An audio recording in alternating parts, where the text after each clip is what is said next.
Doctors have another task for your spring break to-do list. Get your child the flu shot. And the city of Madison's moving forward to preserve its past in the future by making State Street a historic district. This after a 19th century building was painted over. From the Channel3000.com Alert Center, this is News 3 Now this morning. Good morning and welcome to News 3 Now this morning, our 6 o'clock hour on this Tuesday, March 26th. We are still at 22 degrees out there. We were hoping Chris might be able to crank up the heat a little earlier on, but it is going to be a really nice day. I know. I was like, we just have to wait on the heat source to come above the horizon, which should happen here in about an hour or so. Really within the hour, we should begin to see some sunlight. Hey, you can already barely see it on the right side of your screen. So it's coming. The temperature has dropped even now to 20 degrees. Winds are calm, though, so we don't have to worry about much of a wind chill. 19 in Watertown, 11 as you work your way up towards Black River Falls. Then Monroe comes in at 30 degrees. The moral of the story is we're all a little bit colder than we were at this time yesterday, but into the afternoon, we're going to see things becoming just a little bit warmer. High pressure is right on top of us. It's keeping a calm wind for most of south central Wisconsin. Yesterday, we saw those highs in the mid 40s. Today, I think we do upper 40s and perhaps even some low 50s for some. In fact, through the next 12 hours, we're expecting a high right around 48 here in Madison. But if you do hit 50 today, again, I would not be surprised. That's what sunshine can do when high pressure is right on top of you. If we hit 60 as we go towards your Wednesday and perhaps even on Thursday, then there is a cold front that does arrive by the weekend. We're going to have to watch that one. That could bring more chances of rain and or snow into the area. Hopefully just rain at this point. But we're going to watch that one, and then things will rebound once again as we go through the next 10 days. So a brief cold snap this weekend, but in the meantime, we are enjoying that warmth. Yeah, it's tulip weather, I think. Yeah, it is tulip weather. We have flowers starting to bloom here, or sprout rather, here on the patio. I noticed that the other day. All right, don't need that snow this weekend, though. Exactly. Thank you, Chris. We want to start this hour in downtown Madison, where the city is moving forward with plans to make State Street an official historic district to try and prevent any unwelcome remodeling in the future. Last week, the brick building that once housed the Sacred Feather hat store was painted black. That building dates back to the 1800s, and while it's not a designated historical site, the changes were made without proper permission. That prompted the Landmarks Commission for the city to vote last night on naming State Street a historic district, so something like this won't happen again. I think there's a consensus that State Street is the critical street in Madison, and its architectural heritage is worth preserving, and we're going to proceed to do what we can to preserve it. The commission unanimously approved moving ahead with plans, but agreed there will need to be some more discussion before council has the final say on the matter. At this point, it's unclear who's responsible for the black paint. The owners, the tenants, the painters, they are all blaming one another. The city's planning commission also met last night. Members discussed whether a developer can demolish two structures on East Washington Avenue to build an 11-story office building. Some residents there are concerned about traffic, construction, and pushing out lower-income families. The plan is to build a more than 200,000 square foot office space with 11 stories, almost 700 parking stalls, a nearly 1-acre green roof, and a daycare center right next to Hotel Indigo, which is currently being renovated. If that project is approved, demolition would start around July 1st. The building would take about a year and a half to build. New this morning, a developer wants to demolish a downtown restaurant that's been serving up German favorites for the past 3 decades. The State Journal reports McGrath Property Group has a contract to demolish Essen House and 4 duplexes behind it to create a 6-story mixed-use complex with 3 levels of parking. Now, plans call for the Come Back In restaurant and bar next door to eventually close as well, but the building itself would be preserved. The developer says there's no plan to include Essen House or Come Back In the mixed-use complex, but they are open to it. Construction has to be approved now by the Landmarks Commission. 6:04 your time now. If you're one of those families headed out on spring break this week, be warned. We're in the middle of a second wave of the flu season that hasn't even peaked yet. Yeah, that's why doctors say it might be a good time to get your kids vaccinated if you haven't already before you spend time in a germ-ridden plane or maybe a hotel room. Josh Ryder is back from his own vacation to give us a little sense of why we need to do this. Josh, you got the hand sanitizer ready? I feel squirmish just thinking about this. That was plenty over the last few days. I'm It certainly sure. was. Well, doctors say with how much we travel and the people doing it over spring break, it's easier to get the flu and measles when doing so. More than half the country has seen high levels of flu-like illnesses, with 390 flu-related hospitalizations being reported in Wisconsin just last week. There have also been more than 200 cases of measles confirmed in 12 states. Even if you aren't traveling this week, doctors say getting vaccinated is a safe way to prevent getting sick. As any parent knows, when the kids get sick, you miss work. If you're unsure of what vaccinations you or your kids need, there are a couple of ways to find out. It's easy to go ahead and check. If you're unsure, you can either check the Wisconsin Immunization Registry and see if you or your children have had all the shots you need. And if you're not sure, you can always check with your doctor and make sure it's a good time to get into those doctor's offices and make sure that you're well protected. Doctors say the number of cases of people getting the flu is still rising, and a new flu strain going around now has more severe symptoms than the strain that went around earlier this year. If there's good news, that strain is covered by this year's flu vaccine. So while your kids are off of school, doctors recommend taking a quick trip to get them vaccinated to prevent them from getting sick and prevent them from spreading any unwanted germs that may get others sick. I know we got our flu shots at the beginning of the season, and I'm glad we did, because so far, knock on wood, so good. Don't jinx it. I know. There's a lot of grossness going around right now. There is. It's just crazy that this usually peaks in like early February. And we're almost to April, and they're saying it still could be a month yet before we see this. So The it's pretty longest scary. season yet, right? Yep. Yeah. It's one of them. All right, Josh, thanks for the heads up. You bet. Into the Channel 3000 Alert Center overnight, the Trump administration is calling for the Affordable Care Act to be struck down. In a filing with a federal appeals court, the Justice Department said it agreed with a Texas judge's ruling that invalidated the Obama-era health care law. That filing represents a major shift from when Jeff Sessions was Attorney General.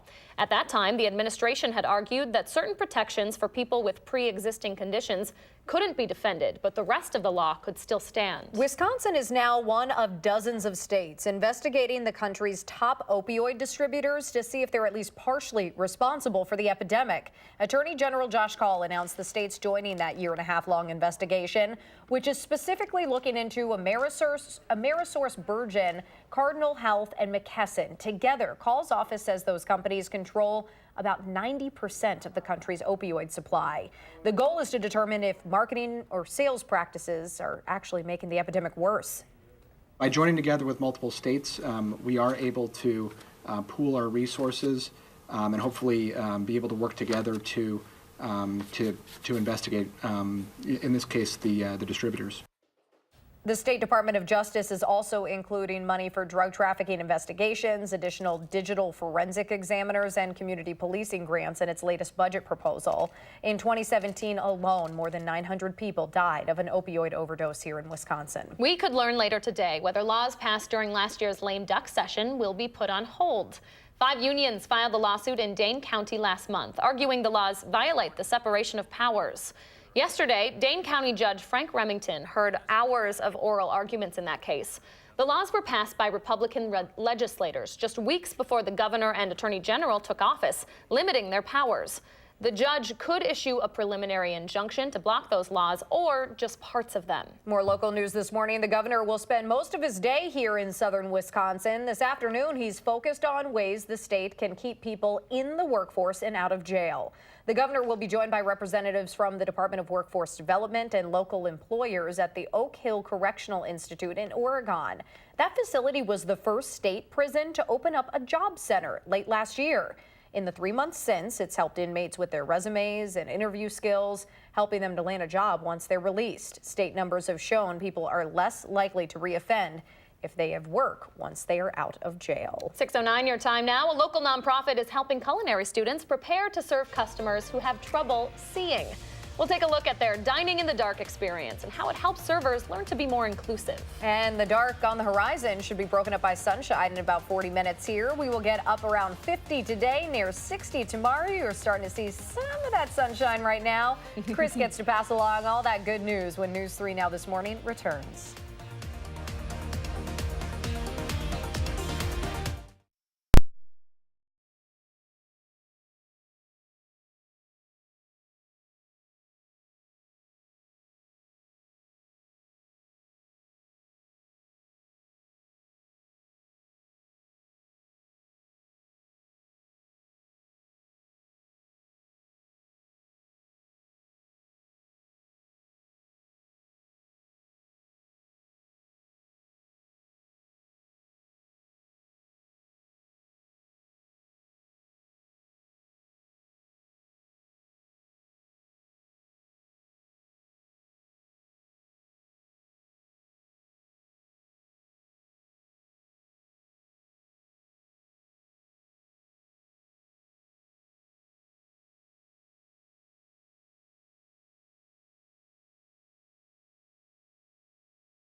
And the sun now starting to rise here in south central Wisconsin. Just give it a couple moments there, and we will finally begin to see that daylight around here. Though temperatures are a little bit colder than they were at this time yesterday by about 5 to 10 degrees, depending on where you are. Black River Falls, 19 degrees colder than just 24 hours ago. Their temperature 11, 16 as you work your way over towards Watoma. We do sit at 20 here in Madison, and there comes the sunlight on the horizon. Winds are calm, so there's not much of a wind chill out there. That's because high pressure is right on top of us, so it's actually going to keep us from feeling really any kind of big breeze as we go throughout the day as a whole. By the afternoon, though, I do think we'll start to see a little bit more of a southerly wind starting to take shape. There's also a warm front out across the high plains. That is going to bring warmer temperatures our way as well, especially as we go throughout your Wednesday and into Thursday. But things today are already going to be warmer than they were yesterday. By the time we get you towards the afternoon, expect those highs around 48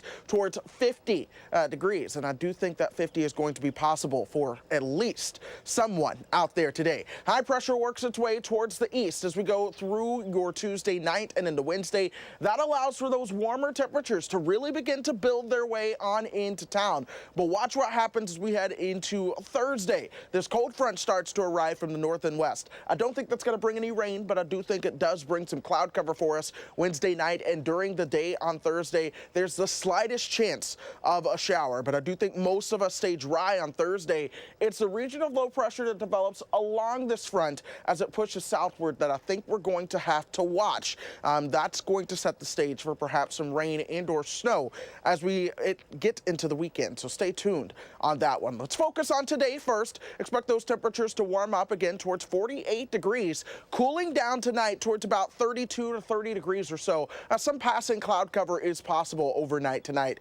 But then into tomorrow, temperatures working their way towards 60 degrees. We'll see a strong southerly wind for your Wednesday and into Thursday as well. And then here's that cloud cover Wednesday night and the Thursday again. Not a lot of rain really expected out of this until we get you towards, say, Friday and into Saturday. And that's where temperatures will come down quite a bit as well. In fact, we could struggle to get out of the 30s with that system arriving into the weekend, and that will have the possibility of having rain going over to a period of some slushy accumulating snow. All of the long-range models do show this potential, but there are still some differences, and of course around this time of the year, forecasts can change rather in a hurry. So we're going to watch that one closely, but even if it does snow this weekend, I don't think it's going to be a big deal when it comes towards trying to shovel things out or it's sticking around for long, because temperatures will quickly come right back above where they should be for this time of the year. In fact, already going into the upper 50s and perhaps low 60s with thunderstorms by the time we get you towards next Wednesday and Thursday. So of course we're going to watch this forecast closely. In the meantime, we're going to head over to those who are watching traffic. Josh? Yeah, it's a quiet start on the Beltline this morning. No delays showing up yet, although that westbound side is pretty crowded already between Stoughton Road and John Nolan. Checking out other roads here in Dane County, some of the usual brake lights on Verona Road approaching the Beltline. Things are moving well downtown on campus. Plan on volume increasing over the next hour or so. And other routes coming into Madison, they're moving at the usual speeds with no major issues. For your First Alert Traffic, I'm Josh Tim. Thank you, Josh, and thank you, Chris. So a network of female chefs and food producers are working out of the kitchen to help a Belleville cheesemaker recover this after more than $20,000 worth of cheese. $20,000 was thrown out. Landmark Creamery had 1,000 pounds of artisan cheese in a cold storage facility. The owners you're seeing here, Anna Thomas Bates and Anna Landmark, were behind on payments. According to a Facebook post, when they tried to make good on the balance, the person who owns the space declared it abandoned and threw out the cheese inside. Now the Culinary Ladies Collective is working to raise $25,000 to help Landmark Creamery get back on their feet. That page has already raised more than $6,500 this morning. 1,000 pounds of cheese thrown out. That is a ton. Well, not quite a ton, but all right. In Middleton, a frozen yogurt shop is closing its doors. Menchie's made the announcement on Facebook that it will be closing its Middleton Hills location after 6 years there. That's the same business area with Craftsman Table and Tap and the Pick and Save right off Century Avenue. The location will close on Sunday, March 31st. There is a nationwide shortage of staff for restaurants happening right now, and its effects are being felt right here in Madison's food scene. Over at Madison College, they're training the next generation of chefs. Some of these students could hopefully alleviate the problems we're seeing. Chef Paul Short is the chair of that program. He says he knows of restaurants that have had to limit their growth or even close locations because they can't find enough people to work. Madison has become such a great food scene. We have so many really awesome choices where to go eat now, which also meant a large growth of restaurants in the area as well. And so I think now we're in that period of trying to catch up with that. Chef Short says owners need to take the same creativity they have with food and apply it to job responsibilities and benefits to help keep the industry cost effective for both them and their customers. Some restaurants in Madison have already improved their benefits packages and their wages to try and stay competitive. Now, despite the challenges their industry is facing, culinary students at Madison College are using a trend of eating without some of your senses to raise awareness for people who can't see as well as others. Those students will work with the Wisconsin Council of the Blind and Visually Impaired for a dining in the dark experience. Participants will wear a blindfold, so it'll be the chef's job to explain where the dish, wine, and water are located. That'll help those kind of clients in the future. Today's event is sold out, but you can check out future dining in the dark experiences on the council's website. Proceeds will support their work in the future. All right, it's almost 6:19 right now, and parents, we know it's hard enough connecting with your kid, especially if you don't share a common interest. So we have some expert advice on encouraging your child to pursue their passions, even if it's something you're not really into. More on that BU effort is next. We've got clear skies in the forecast today and tomorrow, but this is Wisconsin, folks. Chris is talking about a rain and snow mix that might be ahead in your weekend. He's in next on News 3 Now this morning.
And the sun now starting to come up here across south central Wisconsin. Now some daylight being shown in the sky behind me and, of course, on your screen. But we will see more and more sunshine as we do go through the day. In fact, there's very little cloud cover really to be seen across the upper Midwest as a whole. There's a little bit of cloud cover across parts of Iowa and Minnesota. Even still, that is fairly thin. Temperatures, though, are rather cool to start out, mainly in the 20s. Some teens are showing up, 16 in Watoma and Camp Douglas right now. The Dells at 19. We are at 20 right now here in Madison. There's another gorgeous sunrise. Clear skies and the wind is calm, so there's not much of a wind chill to be worried about. But as we push forward through the day, expect those temperatures to work into the upper 40s, perhaps low 50s for some of us. We are expecting a high of 48 here in Madison, again, with plenty of sunshine and some decorator clouds this afternoon. Now, if you do have to go to school today, I know some kids are on spring break, but others are coming back from spring break. Drop off, expect temperatures into the upper 20s and then upper 40s by the time you are picked up this afternoon. Guys? Sounds great. Thank you so much, Chris. So we are asking our viewers to be you in our latest Time for Kids campaign. It is a tough balance, though, between helping our kids forge a path for themselves and pushing them away from what makes them authentically them. SSM health psychologist Dr. Kathleen Hipke says parents, you don't always have to be the expert. If kids are interested in something, it's not something we know anything about or that we don't feel like we can relate to, we can ask them to teach us. Tell me about that. What is interesting about that to you? How does that work? I really don't know anything about that. There's a space for what you're interested in exploring, and I'm open to it. I think that's a tremendous help. Dr. Hipke says one of the best things we can do is model this Be You mentality ourselves and be confident in who we are and what makes us unique. We're also calling on adults who want to help push this message of self-acceptance, especially if you work with kids or teens. We're asking those people to apply to be a Be You ambassador. You're going to get a starter kit with giveaways and pledge cards and some guidance along the way to help encourage everyone around you to just be you. Check out the top story on our Time for Kids page for more on that. Such a great effort. And I know you said earlier you're already seeing a lot of folks step up to get involved in that. Yeah, about program. half a dozen applications within the first 24 hours. So way to go, you guys. And they're coming from all different kind of backgrounds here. We have teachers and coaches and community leaders. It's just really great to see. Love that. Keep the momentum going. Yeah, absolutely. All right, still coming up, a Milwaukee area school district is facing a formal complaint from the ACLU over what they say is a racist culture. And along with the flu spreading around again, the CDC has new data showing this is one of the worst years for the measles in the past 20 years. The day's top stories are next right here on News 3 Now this morning.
Before packing up the car for spring break, medical experts are asking us to make one last stop at the doctor's office. Josh Breiter is sharing why shots still matter this season. And the ACLU is getting involved after students at a Milwaukee area school district posted videos using racial slurs on social media.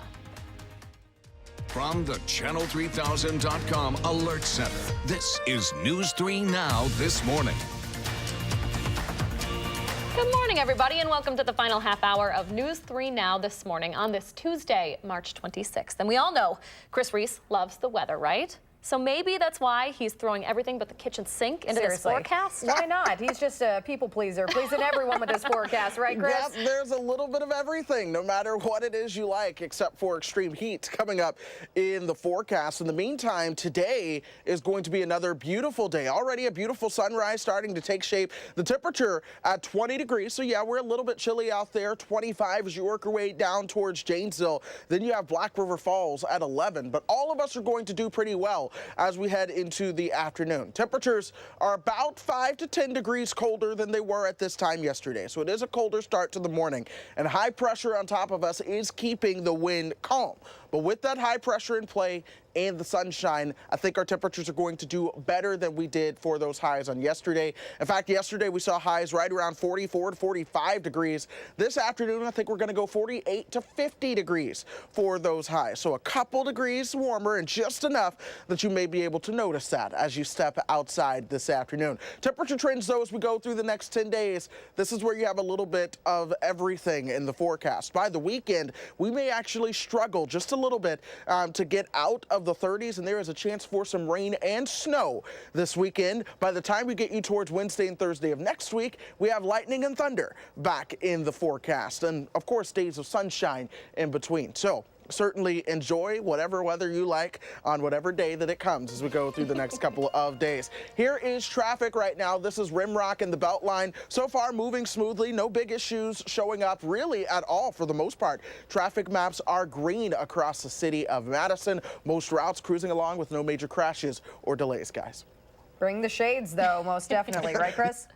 All right, thanks so much. So we like to see Chris's thermometer go up, but not the one taking your kids' temperature. And if they have not gotten their shots this season, it's still not too late. We know you don't want to spend spring break at the doctor's office, but health officials say there's good reason to. Josh Breiter is back from his own spring break to tell us why. Oh, Josh. I brought you guys a present. You missed my sickness, buddy. You missed it, so I'm just going to do it. It is bad. It is bad. Yeah, we need plenty of that. So if you feel like you get sick every time you travel, you are not alone. With how many people are traveling this week, state health officials say it is a prime time for people to get the flu or even measles. Both are going around right now. Flu rates have climbed through March and aren't expected to peak until well into April. Health officials are also worried about the spread of measles. People traveling tend to make these outbreaks worse, which is why health officials are stressing the importance of getting those shots before you get on a plane or pile into the family minivan. And that's how many times the outbreaks start, is that one person contracts the disease and brings it back, and it spreads to others who are unprotected. Now, when it comes to the flu, you might also be wondering if you need a second flu shot for the new strain going around. The Department of Health Services says that strain is covered, so as long as you already got your flu shot, you should be protected. And of course, if you haven't had it yet, now is also a good time to do it even if you aren't traveling, since it looks like flu season could last another month, and I feel like I just cannot get enough of this stuff. Another month? Hand that over. It's like, yeah, Lee, you need it too. Oh my goodness, I think Chris is going to come over. Chris is We're coming keeping over. the family nice and healthy today. We all need some. You know, just coming back from my spring break trip, it was amazing to see all the people with hand sanitizer, even the extra notes in the bathroom, washing your hands, and just a lot of people even wearing the masks. Anything you can do. It's just crazy, and to be talking about this, we're almost to April, and we're still talking about this. Usually February is the peak, and we haven't peaked yet. Like, one of the longest in recent memory. Crazy. Now we're all good.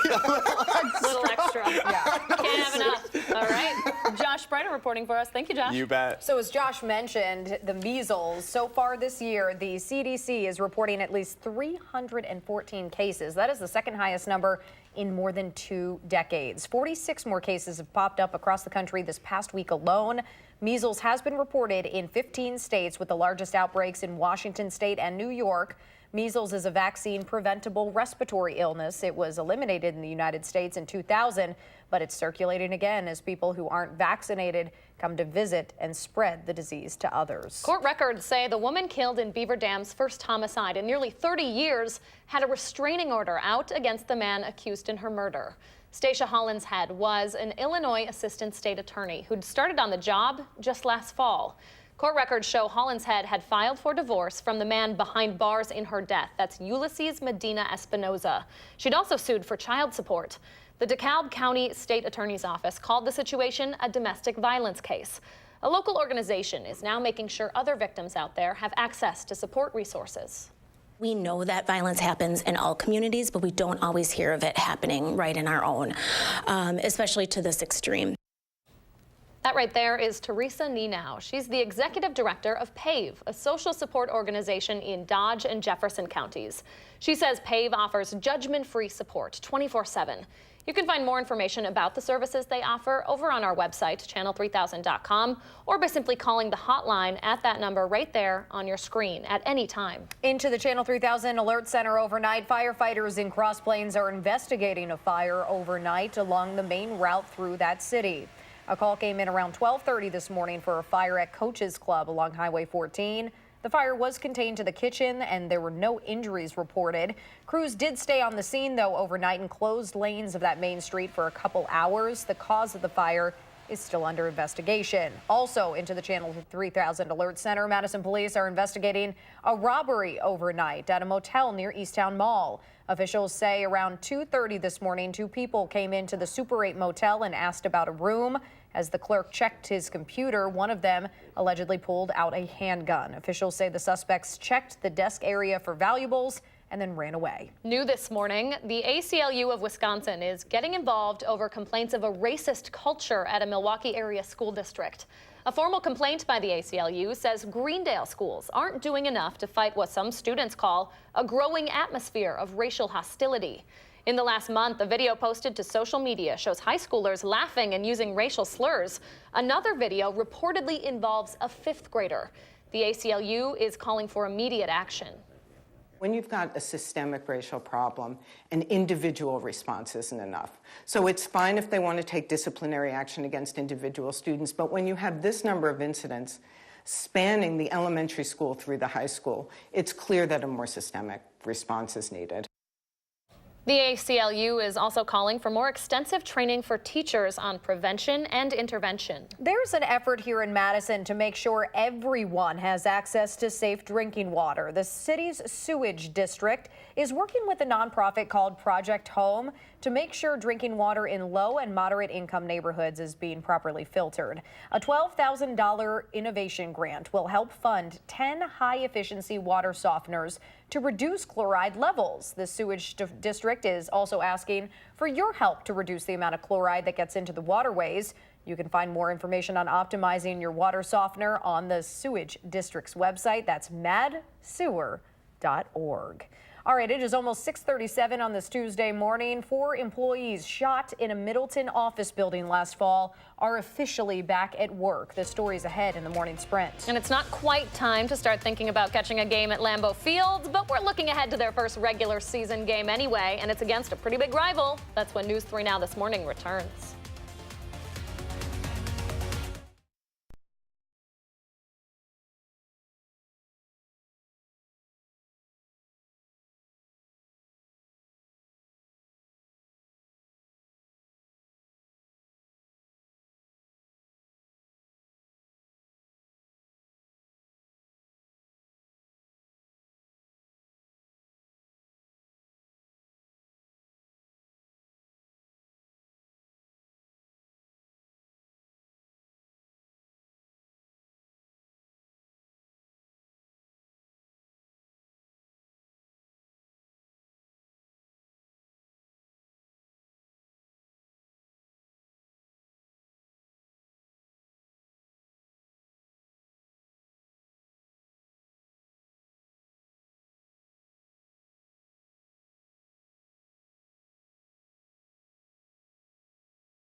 All right, aside from getting to hang out with you, Danica, this is one of my favorite parts of the morning show. These talented photographers sending us in gorgeous shots of sunrises.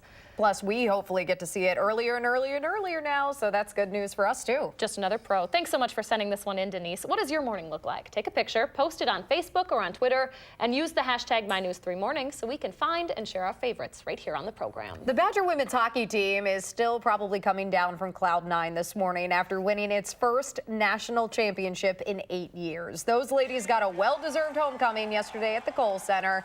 The team has made it to the Frozen Four the last 6 years, but they hadn't won the title since 2011. They did just that against one of their biggest rivals, the Minnesota Gophers, something that made it even more sweet for the seniors on the squad. We were talking before that last game, we're like, we are not going to leave anything on this ice. We're going to give it 110%. We're going to give it all we've got because that's all we've got left, right? Like, that's our last game here at Wisconsin. So for us to be able to... Meanwhile, Badger football will have its first spring practice later today. They're back together for the first time since former starter quarterback Alex Hornibrook announced his departure. Speaking of football, we now know the first game of the 2019 NFL season. It's going to feature the Packers at the Bears. That season kicks off Thursday, September 5th, with what will be the 199th meeting between Green Bay and Chicago. This coming season marks the NFL's 100th season. All right, Brewers opening day is Thursday, and they might need to close the roof to keep fans dry there. Before rain chances, though, we do have sunshine and temperatures up near 50 and then near 60. Yes. Chris Reese is in with the first alert forecast after the break. But first, it's a very sunny March 26th. We want to say happy birthday to these sunny faces. Oliver, Ayla, and all the kids turning 3 today. Thanks so much for celebrating with us here on News 3 Now this morning.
And here comes the sun on this Tuesday morning, already starting to rise above the horizon, and that gets earlier and earlier with each and every passing day. The temperature right now, 20 degrees in town, 19 as you work your way up towards the Dells. Black River Falls at 10, but then we come back towards Mineral Point, and that's where we find a temperature at 30 degrees this morning, and the winds are calm, and so that's good news. That means there's not much in the way of a wind chill. That also means high pressure is right on top of us, and that's going to keep us dry and sunny as we go through today. What we're watching that's going to impact our weather later on in the week, though, is this warm front across the high plains. That's going to bring a warming trend, especially into your Wednesday and Thursday. But we already have a little bit of a warming trend coming into the picture today. In fact, we'll see those highs in the upper 40s and perhaps low 50s for some of us as we move forward through this afternoon. And as this high starts to move its way towards our east, here comes that southerly wind flow that's dragging up that warmer air from our friends down south and sharing it with all of us here in the upper Midwest. The only caveat to our forecast, so we are watching this next cold front that's going to start to work its way on into the picture, pushing that warmer air more towards the south and the east. But that's also pushing the moisture that direction as well. That's why, while I do think Thursday will be cloudy, I think it's going to be mainly dry as we keep most of those rain chances to the south on Thursday. But watch the wind starting to circulate around parts of central Kansas. This is the next round of low pressure that begins to develop, and that is going to ride this cold front. So how far south this front does push is going to be key to our weather as we head into the weekend. Hold on to that thought for just a second. I want to get us through today first. Again, expect those temperatures to top out into the upper 40s. Again, plenty of sunshine as well. Overnight tonight, a little bit milder with those lows around 30, and then that southerly wind really ticks up as we head into your Wednesday. That's when we'll see those highs right around 60 degrees, and then even into Wednesday night into Thursday, staying milder. This is midnight on Thursday morning. Temperatures still in the 50s, along with some cloud cover into the picture as well. But a push of cold air does come our way towards the weekend, along with an active jet stream. That does allow for the potential of another storm system to develop, and we're going to have to watch that closely. A lot of the models all keying in on the possibility of us being on the colder side of that cold front, and that front being just enough in a position for us to get some moisture overrunning that, and that would lead to a period of rain, perhaps over to some wet, slushy snow that could accumulate. Of course, I know no one wants to hear that. Please don't hate me, but it is April, so we're going to watch that. But on the bright side, even after that passes, I don't think things last long because there's more warmth that comes after the rain and snow chance this weekend. Returning to the 40s, more sunshine, even 50 starting to show up, close to 60 by Thursday of next week with chances of rain and thunder. Your pet walk here is Fletcher in Madison, looking absolutely adorable. Temperatures by 3 o'clock this afternoon should be in the mid to upper 40s. Look at those eyes, Ted. I know. I know. Please don't snow. He's got a stick though. Fletcher's doing him good. Chris, no snow. Please don't We'll see if we can work on that. All right, fingers crossed. Thank you, Chris. My pleasure. The morning sprint's coming up next right here on News 3 Now this morning. Please don't.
6:51, time for the morning sprint. Chris Reese is calling for a great day to get outside before rain chances come back later this week. But we start with Josh Spreiter on why you should spend your kids' spring break getting them the flu vaccine. Josh? Good morning. Lots of families are on spring break this week, and doctors say it's a good time to get your kids vaccinated before you get on a plane or pile into the family car. We're in the middle of a second wave of flu season that hasn't even peaked yet. More than half of the country has seen high levels of flu-like illnesses, with 390 flu-related hospitalizations being reported in Wisconsin last week. A new flu strain going around right now has more severe symptoms than the strain that went around earlier this year. The good news, this strain is covered by this year's flu vaccine. All right, Josh, thank you. Along with a surge in flu cases, the CDC is reporting some of the highest numbers for the measles in more than 2 decades. There have been at least 314 cases reported so far this year across the country, 46 this past week alone. Measles has shown up in 15 states, with the largest outbreaks in Washington state and New York. The Trump administration is calling for the Affordable Care Act to be struck down. In a filing with the federal appeals court, the Justice Department said it agreed with a Texas judge's ruling that invalidated the Obama-era health care law. That filing represents a major shift from the administration's stance under former Attorney General Jeff Sessions that took issue with protections for people with pre-existing conditions, but said the rest of the law could stand. The House will vote today on whether to override the president's first veto since taking office. That veto blocked a resolution passed by Congress to overturn his national emergency declaration that would fund a wall at the U.S.-Mexico border. Both the House and Senate need a 2/3 majority to override the veto, which is unlikely. The Pentagon told Congress yesterday they've approved the transfer of $1 billion so far to start wall construction.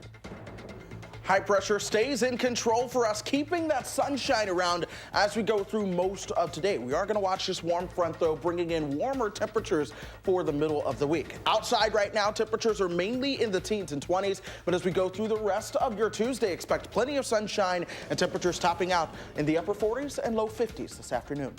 Mental health professionals have told us, the impact of Sandy Hook, you're not going to see the full impact of that incident until years later.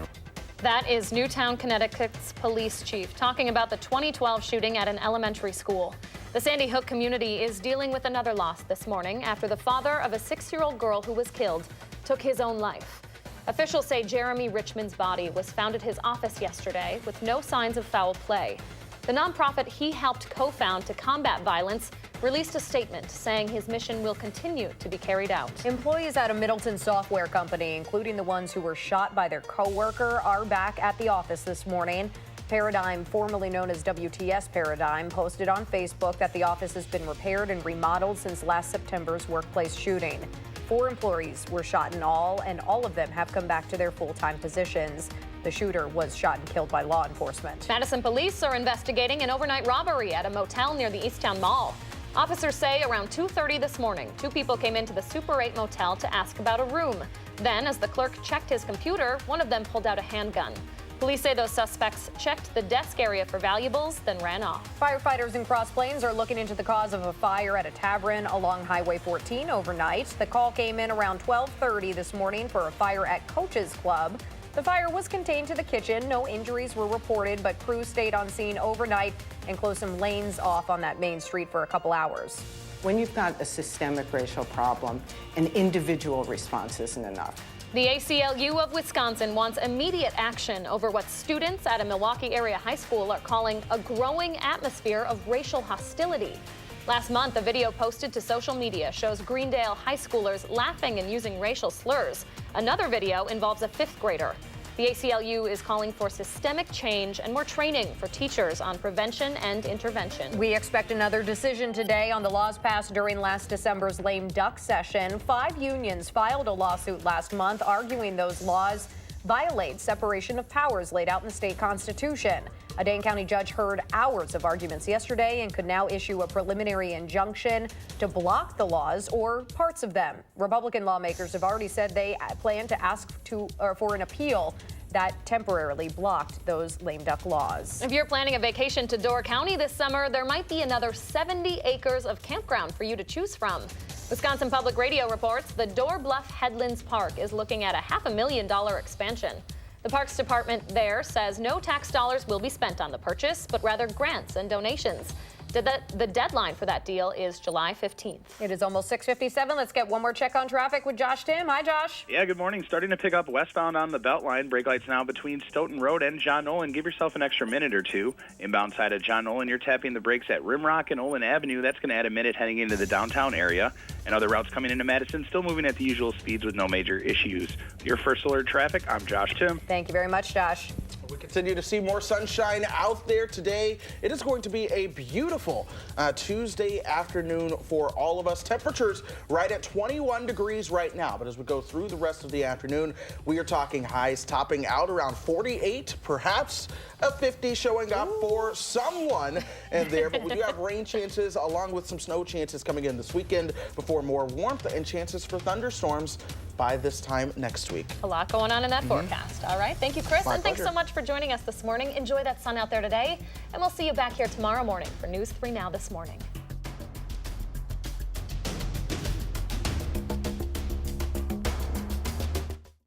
Hurry.